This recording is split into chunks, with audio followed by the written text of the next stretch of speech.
님 하시는 팟캐스트에 출연하는 어떤 게스트 분이 별 근거 없이 예, 홍석현 씨가 대선 국면에서 뜨기 시작할 때 네. 이명박과 손을 잡은 것 같다라는 말씀을 하셨어요. 예, 근데 그분이 별 근거는 말씀을 안 하셨는데 네. 그게 갑자기 오늘 생각이 나더라고요. 네. 그래서 그분 얘기가 내년도에 대선이 또 있다. 2018년에. 네네. 어느 나라 대선이요 했더니 대한민국 대선.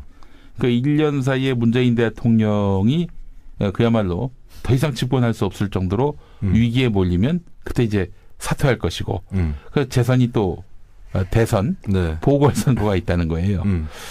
보궐선거를 해도 새로운 5년이 또 시작되는 선거 아니겠습니까? 그렇죠. 그때 이제 홍석현 씨가 나와서 이제 대통령이 되려 네. 할 것이다. 뭐 그런 얘기를 했습니다. 말도 안 되는. 말도 안 되는 얘기 같죠? 그 이야기를 한 분이 네. 김준혁 그렇죠. 한신대 교수. 저는 이름은 안 밝히려고 했는데. 예. 아니 뭐 그렇게 해서 안 되면은 네. 그 형님 개망신을 당해야지. 저는 모든 사람을 다 잠재적 이 경쟁자로 보기 때문에 그 발언에 대해서는 네. 그 이름을 반드시 찾아줍니다. 네.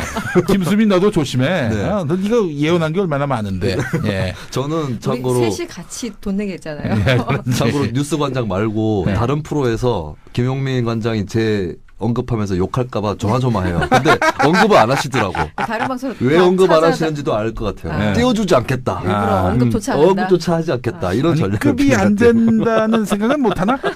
급이 안 되는 언급할 네. 가치가 없다는 뭐 그런. 예. 그렇죠. 그래요. 일단 현재 홍석현 회장이 또 거론이 된 마당인데 어떻게 여파가 있을지 모르겠습니다. 홍석현 회장이 이제 해명하기를 해외에 계좌가 전혀 없다.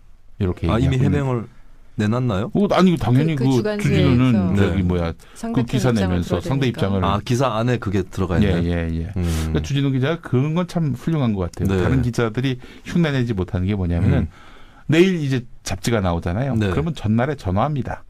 자신이 비판하는, 공격하는, 혹은 뭐 결과적으로 그 사람에게 부정적인 여파가 미칠 만한 그런 사안이 보도될 경우 네. 당사자한테 전화해가지고 내일 이런 내용이 보도가 된다라고 얘기를 합니다. 10중에 하나둘은 체념하고 알겠다. 이런 전화해서 고맙다. 이렇지만은 네. 8 내지 9는 네. 이 개새끼야 하면서 이제 싸움이 붙기 시작하는 거지. 네. 너 이 새끼 그거 보도하면은 너 명예의 손으로 네. 가만히 안 둘 게다. 네. 그런 경우가 있는데 홍 전 회장은 어느 쪽? 근데 그렇게 네. 그 반응을 당연히 보이겠죠. 그렇지만은 당황하니까 그쪽에서는. 그 이제 대충 삼키는 경우도 있지만은 네. 이 새끼 비리가 명백한데 뭐 펄펄 뛰고 이렇게 나오면은 너 이 개새끼야. 너 이 새끼 흑백 사진 나갈 거 칼라로 보내보낼 거야 이 개새끼야. 이렇게 또 주진우 기자가 맞대응을 하는 네. 경우가 있다고 합니다. 예. 제가 그거 봤어요 현장에서. 취재하는 걸요. 그러다니 이제 최종적으로 내일 전화. 이제 비리 경찰과 관련해서 네. 보도를 내는데 이 상대방이 막 펄펄 뛰더라고. 갑자기 화를 내면서 이 개새끼야 너 이 새끼 그 저기 뭐야 흑백 사진 나갈 거 칼라 사진으로 낼 거라고 이 개새끼야. 그렇게 팔팔 뜨면 두 가지죠. 네. 정말 사실무근이어서 열받은 경우거나 정말 구린 경우거나 이럴 텐데 보통 감으로 잡는 것 같아요 기자들 이게 상대방의 반응을 네. 보고 감으로. 웬만하면은 사실은 주진우 기자는 형사에선 진 적이 없어요. 근데 민사는 또 달라요 잣대가. 그래서 진짜 뭐 사실이라 하더라도 명예훼손의 여지가 있다 그러면은 뭐 그냥 바로 고소를 제기한 사람 손을 들어주는 경우가 많이 있는데 그런 건 좀 진 적이 있어도 예. 하여간 참 이 홍석현 회장 거는 뭐 굉장히 의외의 큰 이름이 나왔어요. 파장이 있을 것 같은데 그런 말을 누가 하더라고요. 사람은 달라지지 않는다. 적어도 이제 한 40, 50쯤 되면은 그때부터는 사람이 달라지지 않는다. 네. 이런 생각이 듭니다. 그래서 큰일이네요, 진짜. 이분이 지금 그래서 저는 이명박 전 대통령이 상당히 좀 당황하시고 지금 다급해지신 건 맞는 것 같아요. 그러니까 상황 판단을 잘못하고 있는 게 뭐냐면 자기가 대통령 할 때 검찰 국정원 마음대로 부리던 때하고 지금 상황이 똑같다라고 지금 보는 거예요. 그러네요. 그러니까 문재인 대통령 한마디면 검찰 수사도 중단이 되고 이명박 관련한 수사 중단해. 또 국정원 이 이명박 관련해서 뭐 여러 가지 뭐 이렇게 언론 나오는 거 다 막아. 이렇게 하면 그냥 일사천리로 이렇게 딱 되면서 그냥 딱 정리가 끝날 줄 아는 거예요, 지금. 그런데 제가 큰 착각이라는 거죠, 그게. 그때 그 검찰이 아니고, 그때 국정원이 아니고, 이 지금 정부에서는 그렇게, 이거는 국민의 눈이 두려워서라도 지금 못하는 거 아니에요. 그럼 안 하려고 하고 있고. 그렇지, 안 하려고 하는 것이고, 뭐 문재인 대통령이 분명히 했고, 그거 하면 그거 하는 순간 사실은 문재인 정부는 기반부터 흔들리는 겁니다. 맞아요. 그 국민 대상이 국민 아니에요. 국민들이 주체고. 네. 그런데 그렇게 해달라고 지금 요구를 하는데 이게 성립이 되냐는 거죠, 이게. 성립이 안 된다. 검찰이 어떻습니까? 최근에 자기 식구까지 지금 자살을 하고 지금 이렇게까지 지금 어떻게 보면 그 내상을 입어가면서 지금 이 수사를 하고 있는 상황인데 예. 누구 눈치를 보겠어요, 지금. 그럼 봐서도 안 되고. 검찰이 뭐 그거만 있나요? 전병헌 지금 나는 새도 떨어뜨린다는 정무수석까지도 그 보좌관들, 비서관들 다 구속시키고. 그렇죠. 정무수석까지도 우리가 비리가 있으면 조사를 하겠다. 구속시키겠다. 이러고 있는 마당에. 지금은 차라리 고지식하게 그야말로 순수하게 법률적 관점에서 자기가 문제가 될 만한 부분을 점검을 하고 거기에 대해서 대응을 하고 준비를 하고 그게 차라리 낫지 저렇게 정치적으로 나서서 저 메시지를 던지고 대통령에게 빅딜을 요구하고 이런 식으로 접근하는 건 정말로 이거 좀 시대착오적인 발상이다. 저는 그렇게 생각합니다. 아니 공감합니다. 과거에 1시간 독대였나요? 100분 독대였나요? 그 박근혜 후보와 이명박 100분. 대통령의 독대. 100분이요. 예. 2012년 9월 2일이요. 예. 그때를 생각하는 것 같아요. 그러니까 그때 그런 식이었을 거 아니에요. 그렇죠. 내가 이런 걸 쥐고 있으니 나 건들지 마라. 이렇게 하고 나를 보장해달라. 그런 거 그때 아니었겠습니까? 뭐가 한 게 둘이 대화록이 없을까요? 있겠죠. 어떻게 없겠습니까? 그거를 기록해놓고 언제든지 카드로 쓰려고 그 사람을 손에 쥐고 있었어야 될 텐데. 녹취록도 있겠죠. 당연히 있겠죠. 그때 무슨 그 세 가지 그랬고 둘이 합의 합의한 게 세 가지인데 세 가지 중에 태풍 북상. 그다음에 선거사범 또 뭐 하나 있었는데 그거를 둘이 그렇게 비공개적으로 얘기할 일인가요? 그러게 말입니다. 그리고 중요한 건 그 노웅래 의원이 밝혔는데 9월 2일 날 이렇게 독대를 하고 나서 9월 10일서부터 댓글이 2배씩 늘어요. 그게 아니고요. 예. 그 검찰 이제 댓글 수사 관련한 그 내용을 보게 되면 9월 1일부터 시작이 됩니다. 본격적으로. 그러니까 이것도 참 저는 MB스럽다라고 생각을 하는 게 역시 비즈니스맨이구나. 그러니까 9월 1일 날 미리 쫙 해서 쫙 이제 한번 보여주고 우리가 앞으로 이런 식으로 해서 당신을 도울 테니 내가 지금 나하고 신사협정 맺을랍니까 말랍니까라고 제안했을 가능성이 훨씬 더 높다. 네. 그리고 실제로도 그게 훨씬 이명박 전 대통령 답지 않나요? 자, 그런데 앞으로 뭐 자원외교 뭐 이렇게 줄줄이 있는데 어쨌든 뭘 계기로 해갖고 소환이 될 수 있는 계기는 뭐가 될까요? 그때 우리 다른 타방송에서 그 박범계 의원 같은 경우는 다스가 그 스모킹건이 되거나 혹은 다스가 무덤이 될 것이다라고 예측을 했단 말이에요. 최 변호사님도 똑같은 생각이세요? 아니요, 저는 뭐 도체 지뢰밭이라고 생각합니다. 어딘 게 먼저 터질지 모르는 상황에서 지금 쭉 이게 뇌관들이 타들어가고 있고 그게 결국 이제 꼭지가 어디서 먼저 따지느냐에 따라서 검찰이 판단을 하겠죠. 그리고 아까 이종원 선생님 잘 말씀해 주신 것처럼 전직 대통령을 부르는 거는 한 번 부르고 끝내야 되는 거지. 한 번 조사하고 뭐 나중에 남은 거 좀 더 하겠다 이건 아니거든요. 다 그러니까, 쌓아놓고 네, 완전히 다 쌓아놓고. 이제 이 정도면 빠져나갈 길이 없다. 그렇습니다. 라고 했을 때. 네. 그것도 이제 이 양반이 과거에 검찰 수사 받아본 경험도 많고 나름의 그 전과 경력으로 경험이 있잖아요. 오, 전과 경력이 좀 더 많은가 보죠? 훨씬 많은 것 같던데요? 몰랐네. 시력은 봉도사님이 더 많이 살았지만. 대단한 분이네. 그런 과거에 이제 검찰 조사 때 이분이 기업을 할 적에 임했던 상황을 그때 이제 당시에 검사들의 증언을 들어보면 꽤 이제 비굴한 모습을 보였다는 거예요. 당당하게 하지 않고 그냥 뭐 한번 살려주십시오 뭐 이런 식이었다는 건데 이번에는 어떤 식으로 나올지 모르겠습니다만 검찰은 여러 가지를 생각해서 이 양반은 본인이 살기 위해서 어떤 그 방법이라도 쓸 거라고 생각을 하기 때문에 더 촘촘히 짜야 될 겁니다. 그러니까 사람이 그 자존감이 굉장히 강해가지고 어떻게든 내 이 얼굴과 명예를 지키겠다라고 생각하는 사람은 의외로 쉽게 무너지거든요. 근데 그렇지 않고 그 거리에서 좌판에서 장사하면서 잔뼈가 굵은 사람들은 이게 그렇지가 않기 때문에 잘 준비할 겁니다. 아마. 아니 근데 특히 이 MB처럼 다양한 다종다기한 직종 그다음에 다스 도곡동 땅 같은 경우도 여러 가지 비하인드 스토리들이 있잖아요. 무슨 차명으로 땅을 줬는데 마지막에 가서 뭐 자기 거라고 우겼대는 뭐 그런 설에서부터 그러니까 이게 만만치 않은 분이에요. 네네. 막상 검찰에 들어와갖고 정말 이거 검찰이 불렀는데 아무 혐의가 없으면 이럴 수는 없을 거 아니에요, 검찰이. 그렇죠. 제가 보기에는 우병우 전 민정수석 한 3제곱 정도 되지 않을까요? 검찰이 아마 그 정도의 긴장을 하고, 난이도 수학 문제로 좀 그 정도 난이도 가진 인물이 아닐까 싶은데요. 세제곱은 어떻게 계산하죠? 위에 3으로 써요. 위에 3인데 그럼 8인가요? 8. 우병우의 8. 야, 근데 참 그 신기한 게 시간이 지나면 지날수록 MB 구속 처벌해야 된다라고 하는 게 70%에서 요지부동이에요. 지지율이. 그렇죠. 그러니까 지금 박근혜 그러니까 전 정부에 있었던 여러 가지 적폐들을 캐고 보니 다 시작이 이 MB로부터 시작됐다는 거 아닙니까? 뭐 블랙리스트도 마찬가지고, 그러니까 진보 정권 10년 동안에 싹 좀 걸러놓고 정리하고 청소해 놓은 것을 다시 그 흙탕물을 지금 다시 일으킨 거잖아요. 그리고 어떻게 보면 진보와 보수 간의 대립도 좀 화해 국면으로 가다가 김대중 전 대통령이 화해에 얼마나 신경을 많이 썼습니까? 얼마 전에 논란이 된 이 바로 옆에 그 박정희 기념도서관 같은 경우에도 그거 결정한 분이 김대중 전 대통령이 결정했잖아요.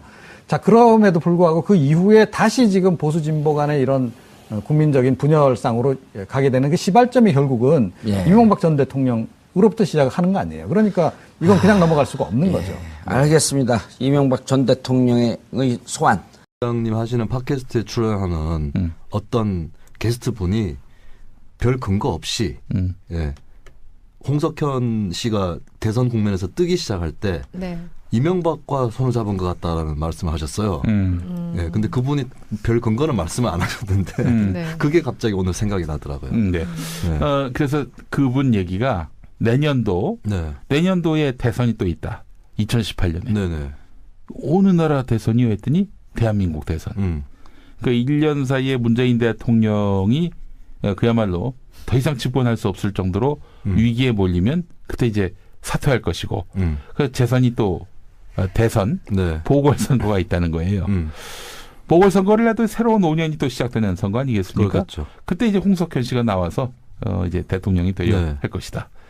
뭐 그런 얘기를 했습니다. 말도 안 되는 얘기 같죠?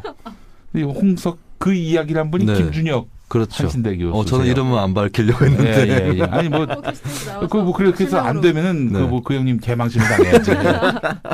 저는 모든 사람을 다 잠재적 이 경쟁자로 보기 때문에 그 발언에 대해서는 그 이름을 반드시 찾아줍니다. 김수민 너도 조심해. 너 네가 예언한 게 얼마나 많은데. 저는 참고로 셋이 같이 돈 내겠잖아요. 참고로 뉴스 관장 말고 다른 프로에서 김용민 관장이 제 언급하면서 욕할까봐 조마조마해요. 근데 언급을 안 하시더라고. 다른 방송 왜 언급 안 하시는지도 알 것 같아요. 띄워주지 않겠다. 일부러 언급조차 하지 않겠다. 이런 전략을. 급이 안 된다는 생각은 못 하나? 급이 안 되는 언급할 가치가 없다는 뭐 그런. 그렇죠. 그래요. 일단 현재 홍석현 회장이 또 거론이 된 마당인데 어떻게 여파가 있을지 모르겠습니다. 홍석현 회장이 이제 해명하기를 해외에 계좌가 전혀 없다.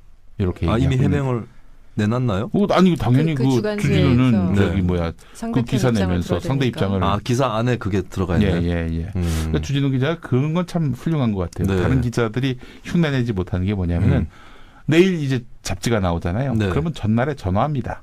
자신이 비판하는, 공격하는, 혹은 뭐 결과적으로 그 사람에게 부정적인 여파가 미칠 만한 그런 사안이 보도될 경우 당사자한테 전화해가지고 내일 이런 내용이 보도가 된다라고 얘기를 합니다. 10중에 하나둘은 체념하고 알겠다. 이런 전화해서 고맙다. 이렇지만은 8 내지 9는 이 개새끼야 하면서부터 이제 싸움이 붙기 시작하는 거지. 너 이 새끼 그거 보도하면은 너 가만히 안 둘 게다. 그런 경우가 있는데 홍 전 회장은 어느 쪽? 근데 그렇게 그 반응을 당연히 보이겠죠. 그렇지만은 당황하니까 그쪽에서는. 그 이제 대충 삼키는 경우도 있지만은 이 새끼 비리가 명백한데 뭐 펄펄 뛰고 이렇게 나오면은 너 이 개새끼야, 너 이 새끼 흑백 사진 나갈 거 칼라로 보내보낼 거야 이 개새끼야. 이렇게 또 주진우 기자가 맞대응을 하는 경우가 있다고 합니다. 제가 그거 봤어요 현장에서. 취재하는 걸요. 그러다니 이제 최종적으로 내일 이제 비리 경찰과 관련해서 보도를 내는데. 이 상대방이 막 펄펄 뛰더라고. 갑자기 화를 내면서 이 개새끼야, 너 이 새끼, 흑백 사진 나갈 거 칼라 사진으로 낼 거라고 이 개새끼야. 그렇게 팔팔 뛰면 두 가지죠. 네. 정말 사실무근이어서 열받은 경우거나 정말 구린 경우거나 이럴 텐데 보통 감으로 잡는 것 같아요. 기자들 이 상대방의 반응을 보고 감으로. 웬만하면은 사실은 주진우 기자는 형사에선 진 적이 없어요. 근데 민사는 또 달라요, 잣대가.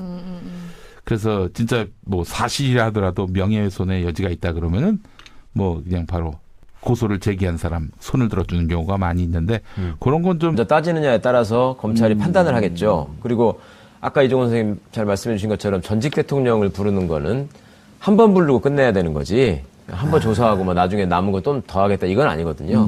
다 그러니까, 쌓아놓고 네, 완전히 다 쌓아놓고. 이제 이 정도면 빠져나갈 길이 없다. 그렇습니다. 라고 했을 때. 네.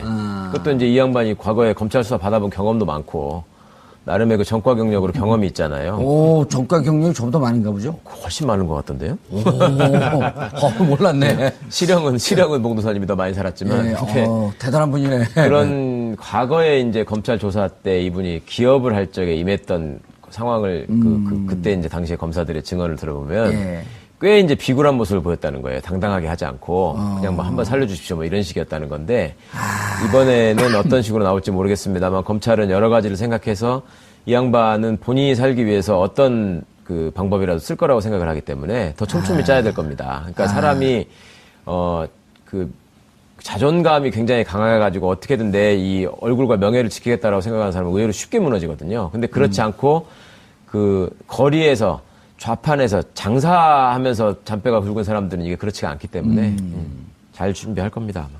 아니 근데 특히 이 MB처럼 다양한 다종다기한 직종 그다음에 다스 도곡동 땅 같은 경우도 여러 가지 비하인드 스토리들이 있잖아요. 무슨 차명으로 땅을 줬는데 마지막에 가서 뭐 자기 거라고 우겼대는 뭐 그런 설에서부터 그러니까 이게 만만치 않은 분이에요. 네네. 막상 검찰에 들어와갖고 정말 이거 검찰이 불렀는데 아무 혐의가 없으면 이럴 수는 없을 거 아니에요, 검찰이. 그렇죠. 제가 보기에는 우병우 전 민정수석 한 3제곱 정도 되지 않을까요? 검찰이 아마 그 정도의 난이도 수학 문제로 좀 그 정도 난이도 가진 인물이 아닐까 싶은데요. 3제곱은 어떻게 계산하죠? 위에 3 모르겠어요. 위에 3인데 그럼 8인가요, 8? 접근하는 건 정말로 이거 좀 시대착오적인 발상이다. 그렇게 생각합니다. 아니 공감합니다. 과거에 1시간 독대였나요? 100분 독대였나요? 그 박근혜 후보와 이명박 100분. 대통령의 독대. 100분요. 예. 2012년 9월 2일이요. 예. 그때를 생각하는 것 같아요. 그러니까 그때 그런 식이었을 거 아니에요. 그렇죠. 말하자면. 내가 이런 걸 쥐고 있으니 나 건들지 마라. 이렇게 하고 나를 보장해달라. 그런 거 그때 아니었겠습니까? 뭐가 한 게 둘이 대화록이 없을까요? 있겠죠. 어떻게 없겠습니까? 그거를 기록해놓고 언제든지 카드로 쓰려고 그 사람을 손에 쥐고 있었어야 될 텐데. 녹취록도 있겠죠. 당연히 있겠죠.